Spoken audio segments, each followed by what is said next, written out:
హైదరాబాద్ విశ్వనగరంగా మారుతోంది. సిటీ నలువైపులా శరవేగంగా విస్తరిస్తోంది. ఆకాశాన్ని అంటుతున్నాయా అన్నట్టుగా బహుళ అంతస్తుల భవనాలు పెరిగిపోతున్నాయి. 50 అంతస్తులకు మించి కూడా భవన నిర్మాణాలు జరుగుతున్నాయి. నగర అభివృద్ధికి చిహ్నాలుగా నిలుస్తున్న ఈ ఆకాశ హర్మ్యాలు అంతర్జాతీయంగా హైదరాబాద్ ఖ్యాతిని మరింత పెంచుతున్నాయి. ఇదంతా బానే ఉంది, కానీ ఈ భవనాలు ఎంతవరకు భద్రం? ఊహించని విధంగా ఏదైనా అగ్ని ప్రమాదం జరిగితే ఏంటి పరిస్థితి? ప్రమాదాన్ని సమర్థంగా ఎదుర్కొనేందుకు తగిన వ్యవస్థ వాటిలో ఉంటోందా? మన అగ్నిమాపక శాఖ సామర్థ్యం ఎంతవరకు ఉంది? భవనాల్లో ఎలాంటి రక్షణ వ్యవస్థ ఉండాలి? యజమానుల బాధ్యతలేంటి? ఈ అంశాలపై సాక్షి ప్రత్యేక కథనం. హైదరాబాద్లో G+5 అంతస్తులకు పైబడిన భవనాలు అన్నిటికీ అగ్నిమాపక శాఖ అనుమతి తప్పనిసరి. అదే వాణిజ్య ఇతర భవనాలు G+4 మించితే అగ్నిమాపక శాఖ అనుమతి తీసుకోవాల్సి ఉంటుంది.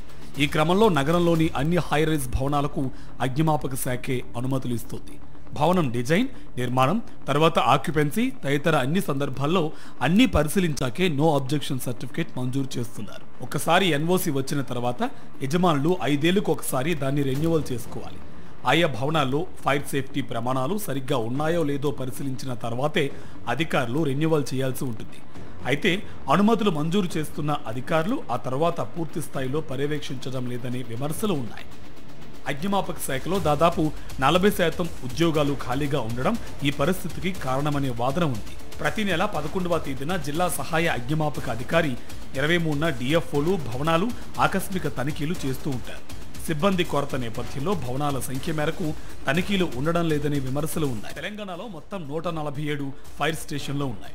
GHMC పరిధిలో 34 ఫైర్ స్టేషన్లు, 3 అవుట్ పోస్టులు ఉన్నాయి. అగ్ని ప్రమాదాల సమయంలో వెంటనే రంగంలోకి దిగేలా సురక్షితులైన అధికారులు, సిబ్బంది అందుబాటులో ఉన్నారు. హైదరాబాద్లో 55 మీటర్ల ఎత్తు వరకు అంటే 18 అంతస్తుల వరకు వెళ్లగలిగే బ్రాంటో స్కై లిఫ్ట్లు 2 ఉన్నాయి. వీటికి అదనంగా 133 ఫైర్ ఇంజన్లు, 5 నీటి సరఫరా లారీలు, 56 మల్టీపర్పస్ టెండర్లు, 10 అడ్వాన్స్డ్ వాటర్ టెండర్లు, 17 వాటర్ బౌజర్లు సహా కీలక పరికరాలు ఉన్నాయి. ఇక 18 అంతస్తులకు మించిన భవనాల్లో అంతర్గతంగా ఉండే ఫైర్ పంపులు, నీళ్ల ట్యాంకులు, ఇతర వ్యవస్థలను ఉపయోగించుకుని అగ్నిమాపక సిబ్బంది ఫైర్ ఫైటింగ్స్ చేయాల్సి ఉంటుంది. ఫైర్ సేఫ్టీ అంశంలో మన దేశంలో ఢిల్లీ, మహారాష్ట్ర, కర్ణాటక రాష్ట్రాలు ముందంజలో ఉన్నాయి.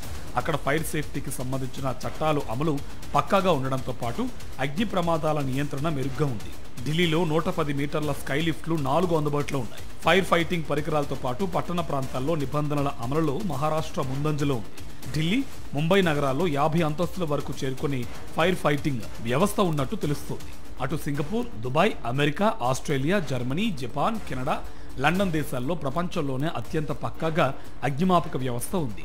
ఈ దేశాల్లో ఫైర్ స్టేషన్లు అన్ని ప్రాంతాలకు సమీపంలో అందుబాటులో ఉంటాయి.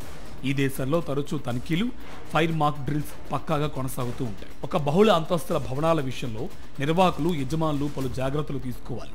భవనం భద్రతను విధిగా పర్యవేక్షించాలి. సాధారణ సెక్యూరిటీ మాదిరిగా ప్రైవేట్ ఫైర్ ఆఫీసర్లు, ఫైర్ గార్డులను నియమించుకోవాలి. బిల్డర్లు ప్రతి ఆకాశ హర్మ్యంలో విధిగా ఓ రెస్క్యూ ప్లేస్ పెట్టాలి. ఆ భవనంలో అంతస్తులను బట్టి 4 ఫ్లోర్లకు ఒక రెస్క్యూ ప్రాంతాన్ని ఏర్పాటు చేసుకోవాలి. అగ్ని ప్రమాద సమయంలో ఫైర్ సిబ్బంది మాత్రమే వాడేలా ప్రత్యేకంగా ఫైర్ లిఫ్ట్ను ఏర్పాటు చేయాలి. అగ్ని ప్రమాదం జరిగితే ఎవరు ఎలా స్పందించాలనే ప్రణాళిక ఉండాలి. భవనాల్లో నివాసం ఉండేవారికి, పనిచేసే సిబ్బందికి అగ్ని ప్రమాదాల సమయంలో ఎలా స్పందించాలో దానిపై తరచూ శిక్షణ ఇవ్వాలి.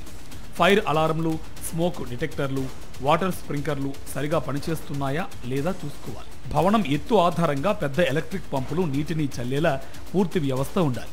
ప్రమాదం జరిగిన వెంటనే ఈ ఎలక్ట్రిక్ పంపులు పనిచేయడం ప్రారంభం కావాలి. ఒకవేళ విద్యుత్ సరఫరా నిలిచిపోతే ప్రత్యామ్నాయంగా జనరేటర్ల వ్యవస్థ కూడా ఉండాలి. ఇది పనిచేయకపోతే డీజిల్ పంపు కూడా అందుబాటులో ఉండాలి. ఇవన్నీ కూడా కనీసం 2 గంటల పాటు మంటలను నిలువరించి నివాసితులు సురక్షితంగా బయటపడేందుకు వీలుగా ఉండాలి.